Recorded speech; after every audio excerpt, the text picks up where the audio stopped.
Como eu já disse em outro vídeo, a palavra inferno não existe no original bíblico, no texto original. Mas foi uma infeliz tradução de 4 palavras do grego e do hebraico, 2 do grego e 2 do hebraico, trazidas para a nossa Bíblia como inferno. Infelizmente foi um erro muito grosseiro e tendencioso. Aí agora a gente já estudou, né, Sheol e Hades, agora nós vamos estudar nesse vídeo Gehinam e Gena. Gehinam em hebraico, Gena em grego, hebraico Antigo Testamento e grego Novo Testamento. Tá certo? Gehinam ou Gena é uma contração da palavra Gehinam. Gehinam significa Vale de Rinom. Vale de Rinom ficava do lado de Jerusalém. Era um vale considerado como um lugar maldito pelos judeus, porque lá já no passado havia sido feitos muitos sacrifícios humanos a falsos deuses. Por isso que as autoridades de Jerusalém transformaram aquele lugar em um lixão. Então você estava em Jerusalém e você enxergava o Vale de Rinom. Se você estivesse num lugar alto, você enxergava os montes de lixo. Ali até corpos de indigentes eram jogados. Então você, se tivesse a experiência de ir para lá, você ia ver o verme que nunca morria, o fogo que nunca se extinguia, porque se tratava de uma figura, de uma ilustração do dia do juízo final, né? Onde os judeus temiam por ser ali lançados, né? Então nada mais é do que uma ilustração de um fogo que não se apaga até consumir tudo que deve consumir. A gente sabe que um lixão é um lugar que produz muitos gases, né? E sempre tem ali no lixão muito fogo, tá certo? Em Marcos capítulo 9, versos 43 a 48, nós lemos assim: Se tua mão te faz tropeçar, corta, pois é melhor entrares maneta na vida do que tendo 2 mãos ires para o inferno, para o fogo inextinguível, onde não lhe morre o verme, nem o fogo se apaga. E se teu pé te faz tropeçar, corta-o. É melhor entrares na vida aleijado do que, tendo 2 pés, seres lançados no inferno, onde não lhes morre o verme, nem o fogo se apaga. E se nos teus olhos te faz tropeçar, arranca-o. É melhor entrares no reino de Deus com um só dos olhos do que, tendo os 2, seres lançados no inferno, onde não lhe morre o verme, nem o fogo se apaga. Eu já expliquei para vocês que essa expressão onde não morre o verme, nem o fogo se apaga tem a ver com a imagem do lixão, um lugar de desprezo dos judeus, que eles não queriam ser jogados ali, muito menos no dia do juízo final passar por essa vergonha, esse vexame e essa condenação. Agora, essa palavra de Jesus é uma palavra simbólica, ilustrativa, até porque quem de nós vai entrar no céu sem mão, sem pé e sem olho? Então ela não é uma palavra literal, ela é ilustrativa, por essência. Tá certo? Então, em Jeremias capítulo 17, verso 27, nós lemos assim: Acenderei fogo nas suas portas, o qual consumirá os palácios de Jerusalém e não se apagará. Veja, a expressão não se apagará significa, na mentalidade hebraica, enquanto tiver coisa para queimar, ela vai queimar. Tanto é que até hoje essas portas não estão queimando. É um fogo inextinguível enquanto tiver coisa para queimar. É esse o sentido dessa expressão, tá certo? Então você vê essa expressão sendo usada falando da cidade de Edom.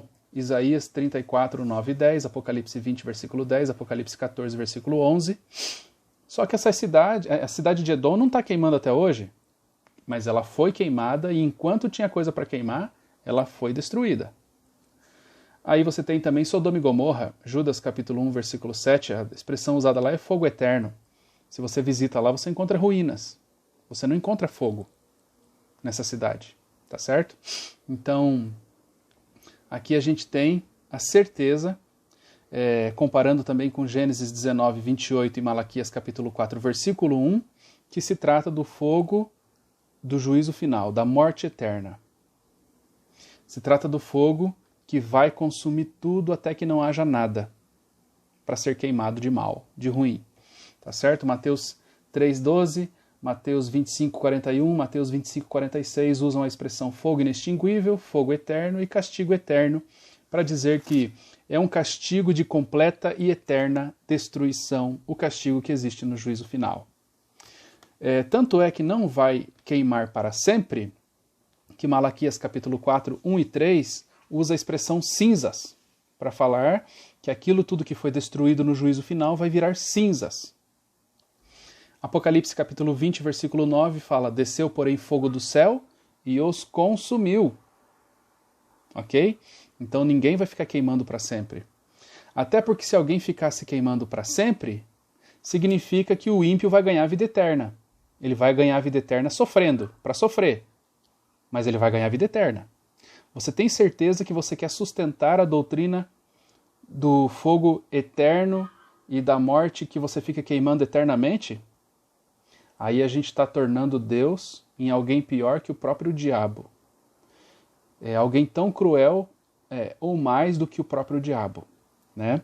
Então, Deus com certeza vai destruir o ímpio, mas ele vai destruir, ele não vai deixar queimando para sempre, porque senão ele vai ter que dar vida eterna para o ímpio. Quem vai ganhar vida eterna é só quem é de Jesus. Quem não é de Jesus vai morrer, vai ser destruído. São os danos da segunda morte que a Bíblia fala. Tá certo? Deus fará nova todas as coisas, e ele habitará com seus filhos neste paraíso eterno. Olha que lindo, Apocalipse 21, 3 e 5. Então Deus vai queimar tudo, inclusive o ímpio, vai queimar o pecado, vai purificar a terra, para a gente poder depois habitar aqui na terra. Tá certo? Numa terra purificada. Só que essa ideia de fogo que não se apaga veio lá da Idade Média. Começou assim a se difundir esse conceito por um camarada chamado Dante Alighieri. Ele escreveu uma obra chamada Divina Comédia, que ela tinha 3 livros, né? Ela era uma trilogia chamada Inferno, Purgatório e Paraíso, tá certo? Esses são os 3 livros da Divina Comédia. E aí ele consolidou a ideia de inferno como sendo um lugar de fogo e tormento.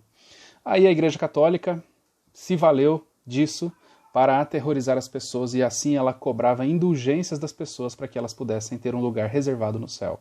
As pessoas compravam um terreninho no céu através de indulgências, ou seja, passavam fome, davam quase tudo o que tinham para a igreja por medo de serem lançadas no fogo do inferno e queimarem eternamente. Elas preferiam sacrificar a vida delas aqui do que queimarem eternamente. E a igreja, então, fez um terrorismo com as ideias do Dante Alighieri na cabeça das pessoas, ok? Talvez você já ouviu falar do inferno de Dante, essa é uma expressão famosa, né? A Bíblia fala que no amor não existe medo, antes o perfeito amor lança fora o medo.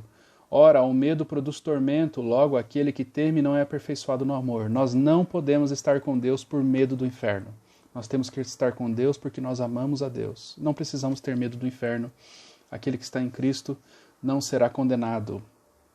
Nós estamos em Cristo e não somos condenados. Veja, a Bíblia fala em João 14, 12 o seguinte: na casa do meu pai há muitas moradas, se não for assim eu vou teria dito, pois vou preparar-vos um lugar. Jesus foi para o céu para preparar o céu para você. E sabe para quem que ele está preparando o juízo do fogo do inferno? Apartai-vos de mim, malditos, para o fogo eterno, preparado para o diabo e seus anjos. Mateus capítulo 25, 41. Não tenha medo do inferno. O inferno foi preparado para o diabo e para os anjos. Jesus preparou para você o céu, a eternidade. Se você ficar do lado do diabo e dos anjos, evidentemente você vai para o inferno. Mas eu tenho certeza que você vai abrir o seu coração, tem aberto o seu coração e abre todos os dias o coração para as coisas de Deus e para a verdade de Deus. Não tenha medo do inferno. Tenha, sim, a esperança do reino dos céus. Tenha, sim, o sentimento de que essa promessa vai se cumprir na tua vida.